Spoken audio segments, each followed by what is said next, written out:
Is a Leatherman signal just too expensive in this economy? Can you afford it? Let's look at three main competitors that are a lot more affordable than this great tool, but are they good enough?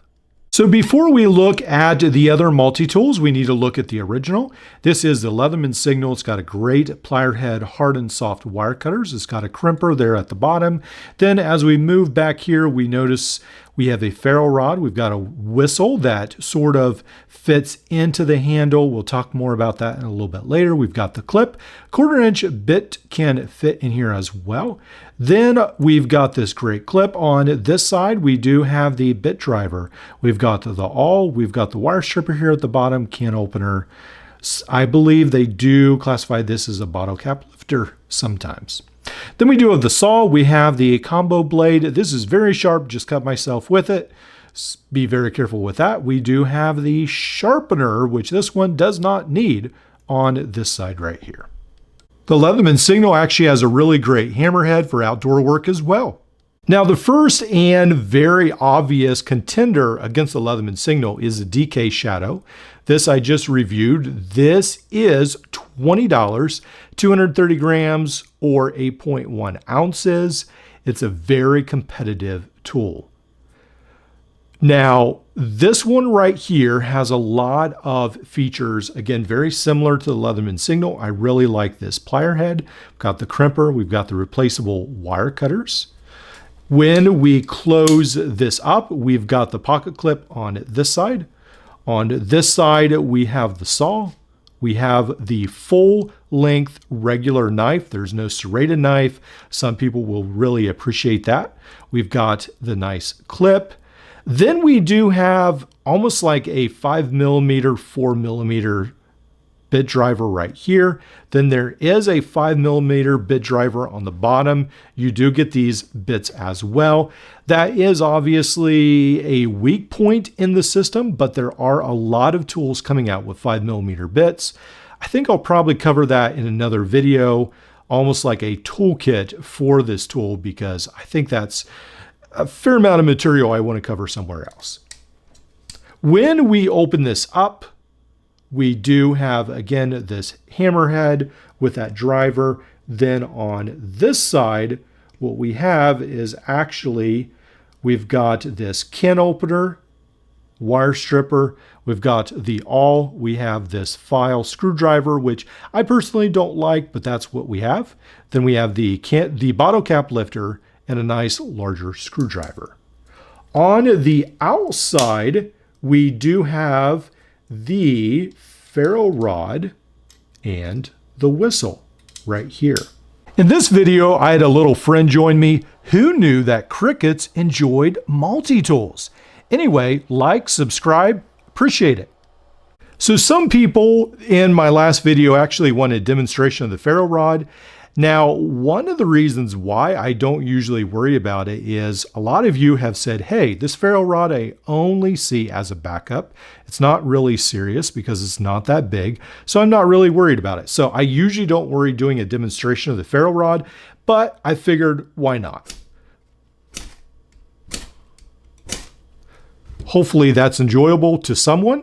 It definitely does work. So the DK Shadow is around $20. Now the Byberry 22-in-1 we have right here on Amazon is only $10 more. It comes in at $32. Now this one definitely is not a light tool. We've got 274 grams. Let's move it to ounces. We have 9.7 ounces. This is 2 ounces heavier than the Leatherman signal. Definitely a bigger, bulkier tool. Now, what do you get for that? Well, with the Byberry, you've got the diamond file, you've got the regular file, you do have the saw on the other side, we do have the combo knife. Then on this side, we have a full pair of scissors. Essentially, what we're getting right here is almost like a wave signal, where we've got the full complement of tools to some extent. We've got this gigantic hammer face right here at the bottom. And then probably my least favorite of all, we've got a window breaker. We've got this 1/4 inch bit driver. right there. Then on this side, we do have the, let's see if I can remember how to get this out, Ferro Rod, the whistle as well. This Ferro Rod definitely looks a lot beefier than either the DK Shadow or the Leatherman signal. Now with the Leatherman signal, how we get this out, it's got a little spring system. Then we've got this little Ferro Rod. Again, it sits down in the plastic. That could, it sort of affects the usage of this tool. And with this, you've got to actually fit it into the lip of this frame.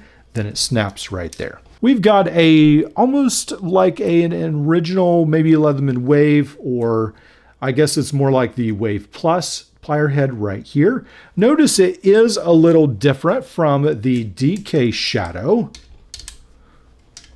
The one is more triangular. This one definitely looks more wave, where this has the free look to it. Then on the inside, obviously this has all the survival components. Then on this side, we've got the can opener, wire stripper. We have the micro screwdriver, very large flat screwdriver, the awl right here. For the Byberry, let's do another experiment with the Ferro Rod. Now the next multi-tool in our competition is the Roxon Flash Elite. This one is probably made of the best materials out of all of the competition. This has the D2 steel blade. It has a clever system and probably wins the best ferro rod if you were to compete against all of them, because you have more access to it right here. I think it's pretty clever how it stows inside the whistle. Then it does fit back into the outside right here.